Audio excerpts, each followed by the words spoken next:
সিলেট নগরীর অভিজাত আবাসিক এলাকা হিসেবে পরিচিত উপশহর জাতীয় গৃহায়ণ কর্তৃপক্ষ ১৯৮২ সালে ১৮৮ একর জায়গার উপর সিলেটের নতুন এই আবাসিক এলাকাটি গড়ে তোলেন। পরিকল্পিত এই আবাসিক এলাকায় একসময় বাস করতেন নগরের অভিজাত শ্রেণীর লোকজন। শহরের অন্য যে কোনো এলাকা থেকে উপশহরের জায়গার দাম ও বাসা ভাড়াও ছিল বেশি।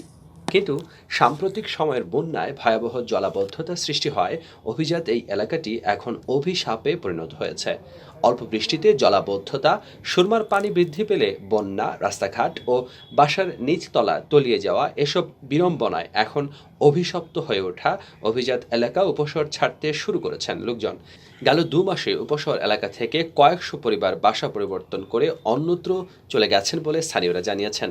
ছড়া খাল খনন, ড্রেনেজ ব্যবস্থার উন্নয়ন, শহর রক্ষা বাঁধ নির্মাণ ও সুইচ গেট স্থাপন ছাড়া উপশহরের বিরাজমান সমস্যা সমাধান দুঃসাধ্য বলে মনে করেন জনপ্রতিনিধিরা।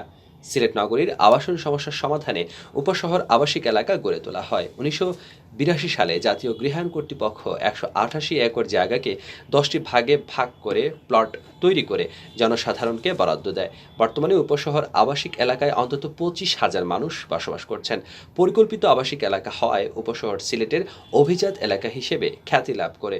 সিলেটের অভিজাত শ্রেণীর লোকজন ও প্রবাসীরা প্লট ক্রয় করে বাসা করেন উপশহরে। পেশাজীবীদেরও বসবাসের প্রথম পছন্দ হয়ে ওঠে উপশহর, যে কারণে উপশহর আবাসিক এলাকার জায়গার মূল্য বেড়ে দাঁড়ায় কয়েক গুণ।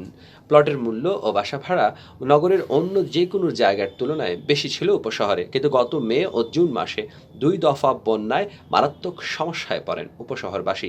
আবাসিক এলাকাটির ৯৭টি সড়ক ডুবে বিচ্ছিন্ন দ্বীপে পরিণত হয় উপশহর। বেশিরভাগ বাসার নিচতলায় পানি উঠে যায়। বন্যার কারণে বন্ধ করে দেওয়া হয় বিদ্যুৎ সংযোগ। এ সময় খাবার পানিরও তীব্র সংকট দেখা দেয়।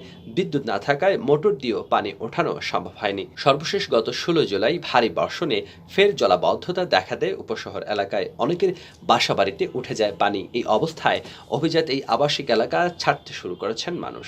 উপশহর আই ব্লকের এক বাসিন্দা জানান, তার ৩টি বাসায় ২২টি ফ্ল্যাট রয়েছে। বৃষ্টি ও বন্যায় উপশহর আবাসিক এলাকার রাস্তাঘাট পানিতে তলিয়ে যাওয়ার কারণে ৯টি ফ্ল্যাটের ভাড়াটেরা বাসা ছেড়ে দিয়েছেন। এখন নতুন ভাড়াটিয়া মিলছে না। উপশহর ই ব্লকের আরেক বাসিন্দা জানান, ১ যুগের বেশি সময় ধরে তিনি উপশহরে বসবাস করছেন, কিন্তু বন্যা ও জলাবদ্ধতার কারণে তিনি আবার বাসা ছাড়তে বাধ্য হয়েছেন। সিলেট সিটি কর্পোরেশনের স্থানীয় কাউন্সিলর অ্যাডভোকেট সালেহ আহমদ সেলিম বলেন, বন্যায় প্রায় পুরো উপশহর এলাকা তলিয়ে গিয়েছিল। পানি নামার পর মানুষ বিছানা বালিশ থেকে শুরু করে এমন কোনো জিনিস নেই যেটি ড্রেনে ফেলেননি। তাই পরবর্তীতে বৃষ্টি এলেই উপশহর এলাকায় ভয়াবহ জলাবদ্ধতার সৃষ্টি হতো। এখন ড্রেন পরিষ্কার করায় কিছুটা স্বস্তি মিলেছে, কিন্তু সুরমার পানি বৃদ্ধি পেলে বন্যার আশঙ্কা রয়ে যায়। ছড়া খাল খনন, সুইচ গেট স্থাপন ও শহর রক্ষা বাঁধ নির্মাণ ছাড়া এই সমস্যার স্থায়ী সমাধান সম্ভব নয়।